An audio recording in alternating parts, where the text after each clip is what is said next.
year 2010 in review. For Mrs. Jones, this was made for Mrs. And gallery nights next on Black Nouveau.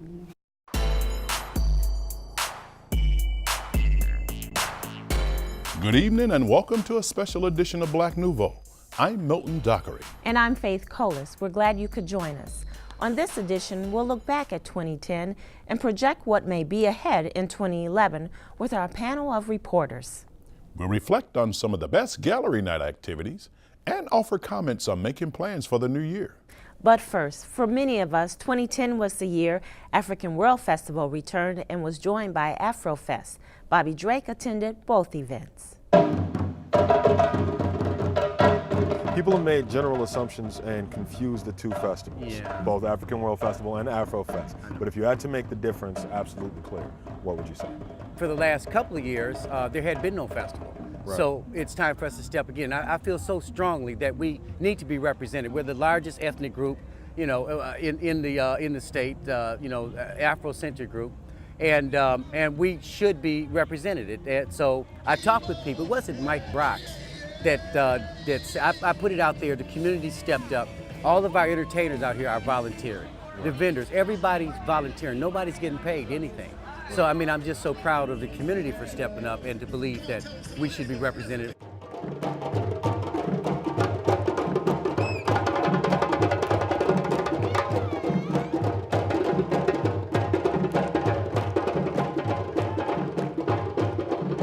At Afrofest, traditional drumming, traditional dancing, traditional jewelry, and even the Civil War reenactors are all present to remind us of the culture.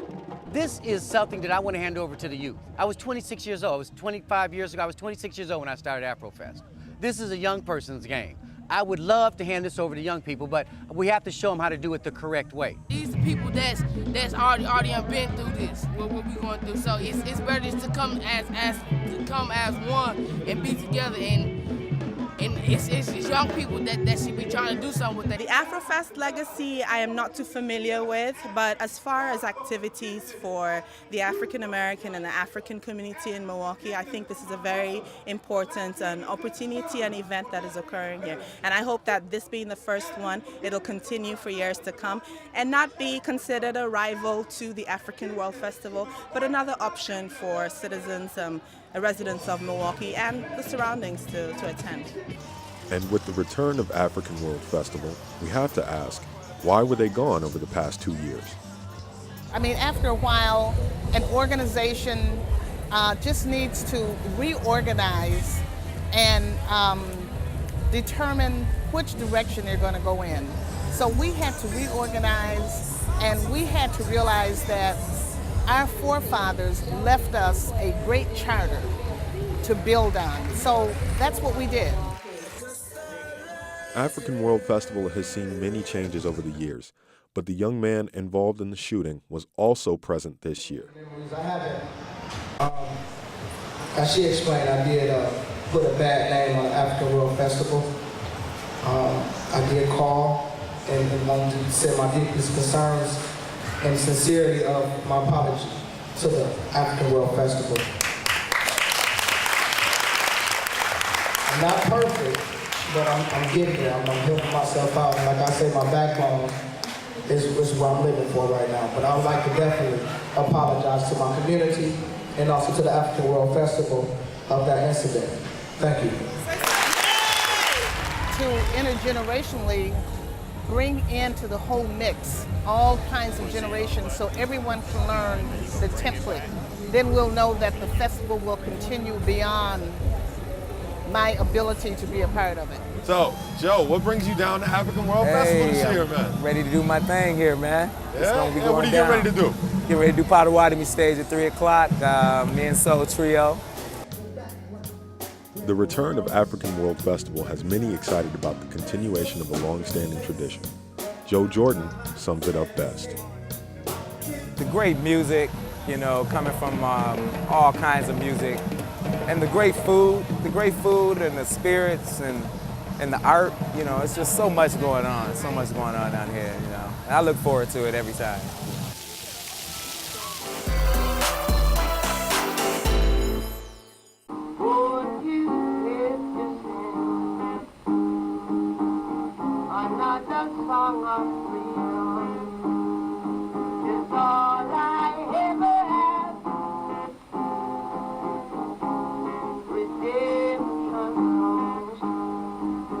Bob Marley was a Jamaican singer and songwriter who died in 1981 at the age of 36. He is the most widely known and revered performer of reggae music. He is also the subject of a new book, Soul Rebel, an intimate portrait of Bob Marley by photojournalist David Burnett. I spoke with him at the VP Gallery in Milwaukee's 3rd Ward. David, you said Bob was really great. What did you discover about Bob that was great?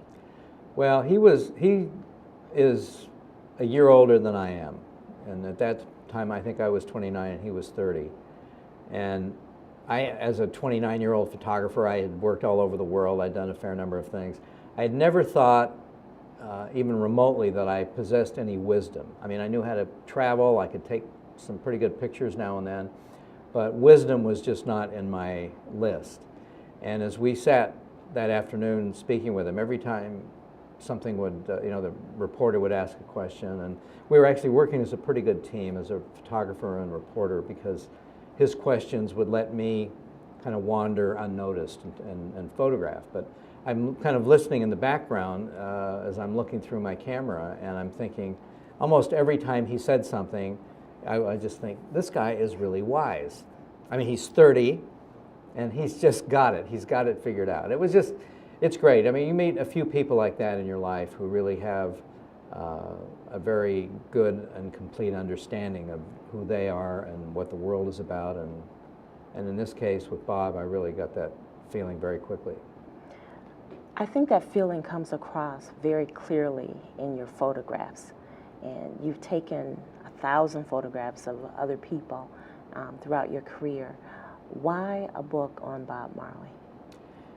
Well, it's one of those things that, as I've spent my whole life going from one story to the next and one event to the next, and Olympics, presidential politics, a lot of different things.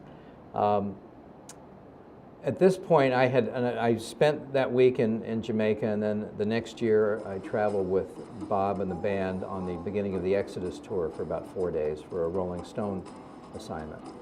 And even though I thought I had a number of good pictures, I didn't really feel that in 2 days, or well, it was really more like 5 days, that I had enough to do a book. I thought, well, I know that sometimes you really need to spend weeks on something, and then you've got enough for a book.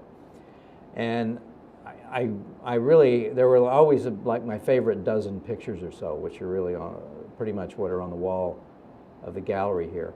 But at the same time, I was just not quite sure there was enough to do a book. So what happened was, a couple of years ago, my daughter, who, as a matter of fact, my daughter Jordan shares a birthday with Bob Marley, February 6th. So that was like some other little signal. Some kind of synergy. There was a little signal there. And when she was living in the dorm at college, her sophomore year, I went to visit her after she'd been back in school for a couple of weeks. And she had spent part of that previous summer working at Contact Press Images, my agency in New York. And one of the things that they'd had her doing as a young intern was just take this stack of 8x10 prints and sort them this way and that. They were all the Jamaica pictures. So by the end of the summer, she knew every picture I had taken in Jamaica, every picture I'd done of Bob Marley. And when I got to school, a couple of months later, she grabbed me by the hand and started running down the hallway, and she said, Dad, come on, you got to see this. And we went to one of her friend's rooms, and on the wall of the friend's dorm room was this big poster of Bob leaning on the guitar. It's the picture that's actually the cover of our book. And she said, look, I know that's your picture. That Bob Marley picture, I saw it at the office, and that's yours. And her friend was kind of awestruck. She was like, oh my God, you actually met Bob Marley. And there was something in that moment that really touched me. These kids were born 5 years after Bob Marley died. And yet to them, he represented this kind of presence in terms of his music and his message that really resonated with these kids. And at that moment, I thought, I need to get off my duff and do something with these pictures. And then from there, I got in touch with a friend in Washington, and we put it together, and we got a book going. And that was the result of which is Soul Rebel. It sounds like that was also a connection, your daughter introducing you to the pictures on the wall, that you realized there was another connection. You recognized that Bob Marley was wise, and you got this connection from the young people that were born 5 years after his music. I think it was great about his music, and I am like the worst person to ask about music. I'm not schooled in it. I kind of know what I like. I like moody blues. I like some stuff that, old rock music from the 70s. But if I'm standing around in a theater line waiting to get in, or I'm on the subway going to work or something, pretty much what will kind of come oozing out of my brain will usually be No Woman, No Cry. Like in the absence of anything else going on, that song comes back. So I think in a funny way, we're all touched by the music or touched by the messages. And for me, there are a few of his songs that I have to say, when I went to Jamaica, I didn't know anything about his music. And one of the great things about having my job is that you get to kind of start projects as a complete ignoramus and hopefully end up a little bit more educated by the end. And for me, just the chance to hang out with him and to hear some of the music firsthand was really a treat. Wonderful. Thank you, David.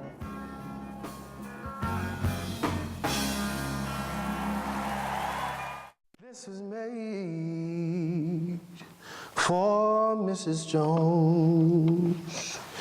This was made for Mrs. Jones. Two clay artists spanning 3 centuries meet at the Milwaukee Art Museum's exhibit To Speculate Darkly. Produced in cooperation with the Chipstone Foundation, the exhibit reinterprets the works of 19th century slave and artisan Dave Drake, who's also known as Dave the Potter, through the eyes of Chicago artist Theaster Gates Jr. My name is Dave. My name is Dave. Dave, pretty simply, was part of a whole team of black craftsmen who were born into slavery and were trained in a set of skills. I mean, Dave happened to be both a printmaker and typesetter and potter, among other things.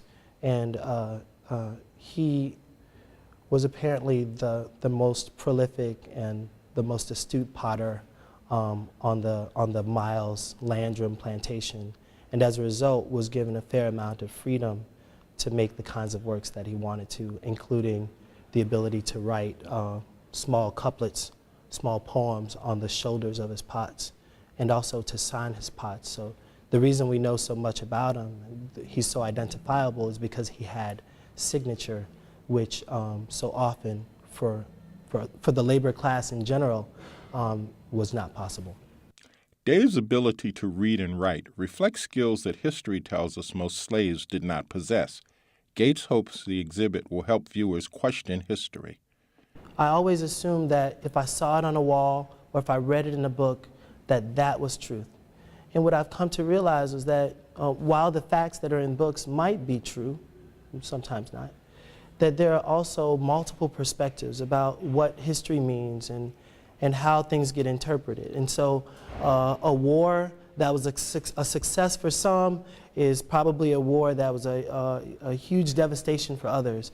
And so I think that I feel finally empowered to add another perspective on the historical objects that are around me or that I find interesting. The exhibit is a multimedia presentation, with the centerpiece being an actual clay pot made by Dave. On the shoulder of the pot, it says something like, this one made for pork or beef, go find Scott, he'll want his piece, this kind of, and that Dave had a sense that the pot would be used for meat storage.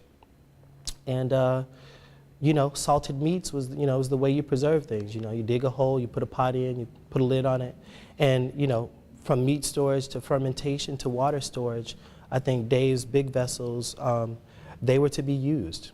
Gates discovered his interest in pottery quite by accident. I was studying urban planning at Iowa State, and I needed a design class.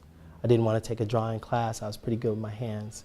And I found myself in the middle of, with my bow tie on and my fancy urban planner slacks, in a pottery studio, completely unfamiliar with getting dirty ever. And that class went well. And by the end of the year that I did that, the slacks were off, the tie was off. I had dreadlocks and a nose ring, and I had decided that I was going to very quickly abandon urban planning for the life of an artist. Gates' interest in pottery led him to Japanese art and culture, and eventually to Dave the Potter. All of these elements are included in the multimedia presentation. One of the things that I had shared with Chipstone in the Milwaukee Art Museum was that part of the reason that maybe some populations don't come to museums is because they're not invited. And that maybe I could do this ambassadorial work of not only inviting people, but really having a need for them to exist inside of my exhibition.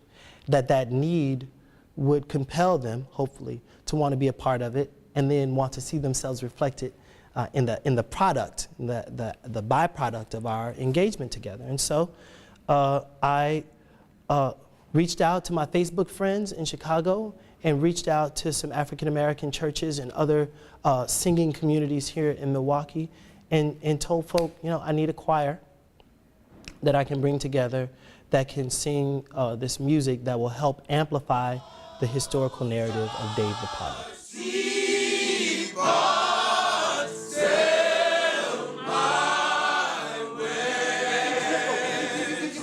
The video is the first rehearsal of the gospel choir singing I Want to Sell My Wares. And Selling My Wares is a kind of anthem for me and Dave, you know, that Dave wanted to sell his wares and I wanted to. In some ways, 2010 represents a changing of the guard. MPS got a new school superintendent, and the state elected a new governor and legislature. Those were the major headlines, but were they the most impactful events affecting Wisconsin's African-American community? We've invited Jacquelyn Heath, independent journalist, and Eugene Kane, columnist for the Milwaukee Journal-Sentinel, to discuss the past year and project what's going to come. Mr. Kane, Ms. Heath, welcome. Thank you. Thank you.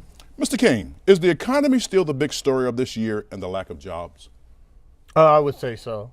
Even a lot of the political fallout from the midterms is now about holding politicians' feet to the fire because their jobs were such an issue during the campaign for some people. So, yeah, I don't think that's going to change in the foreseeable future. Ms. Heath, do you think that they've adequately addressed the economy and this issue about jobs?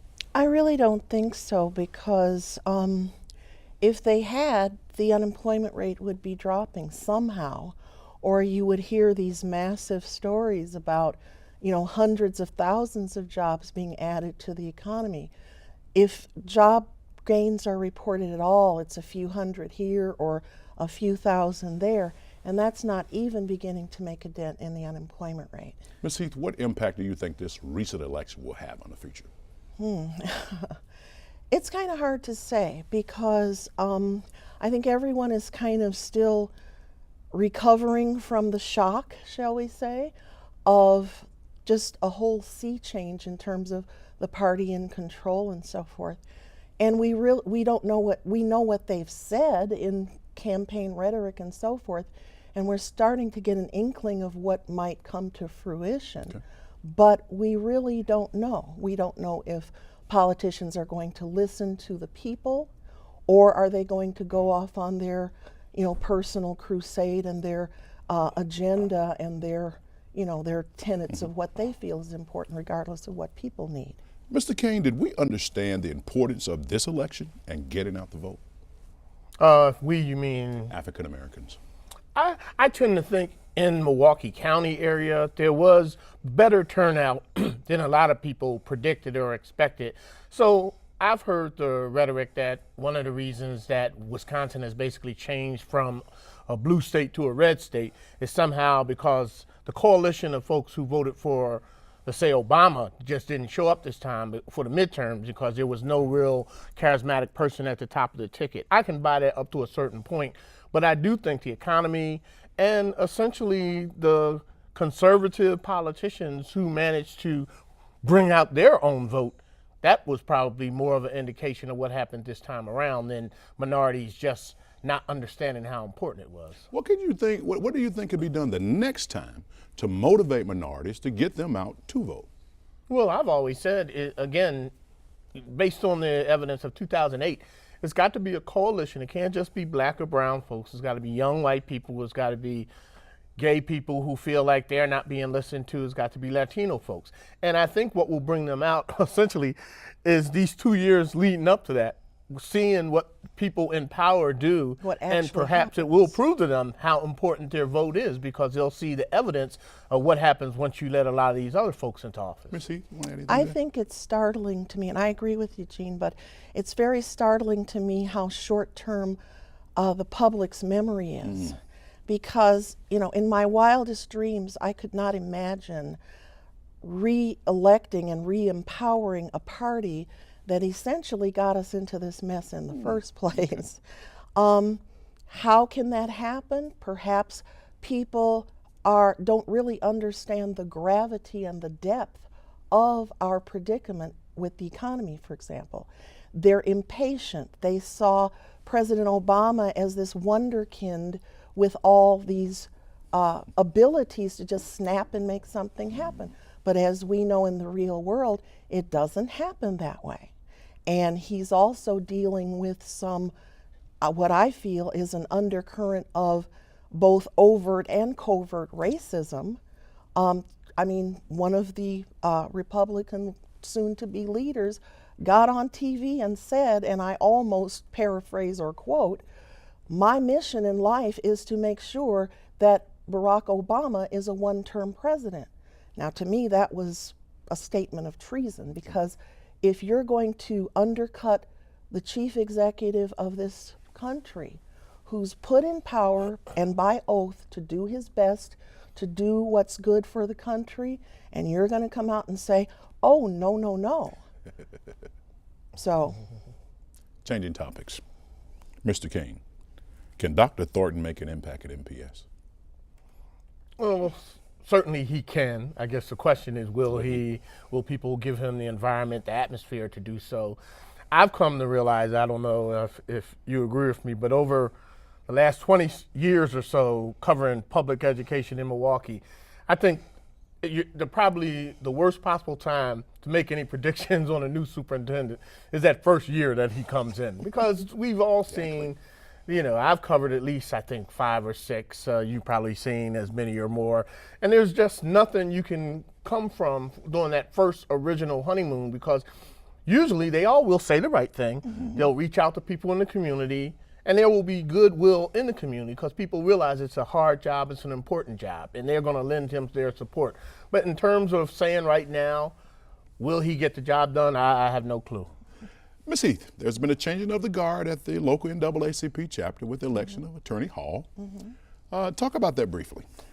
Well, after Jerry Ann Hamilton's long tenure, you know, and she decided not to run, it was an open field. And of course there was, you know, some different factions, you know, trying to get their message heard and their votes out there.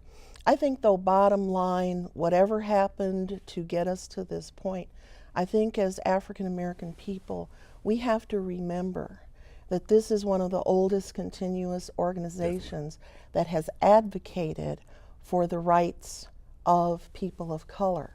And whatever, you know, we have to put whatever divisiveness or misunderstandings aside, close ranks, join together, and look at what are our issues?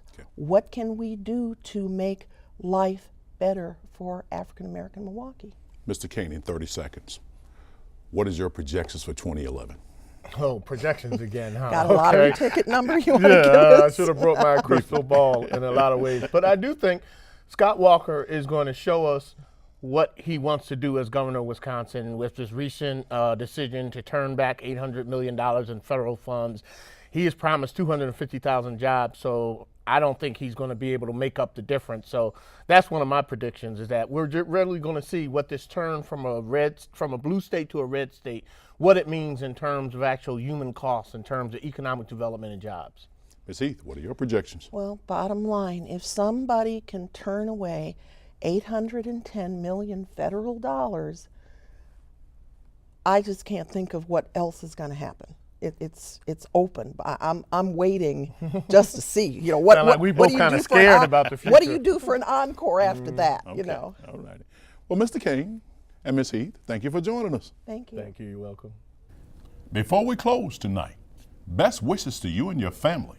For a safe, healthy, and prosperous new year, do something in it that will expand your world. Good night. Good night.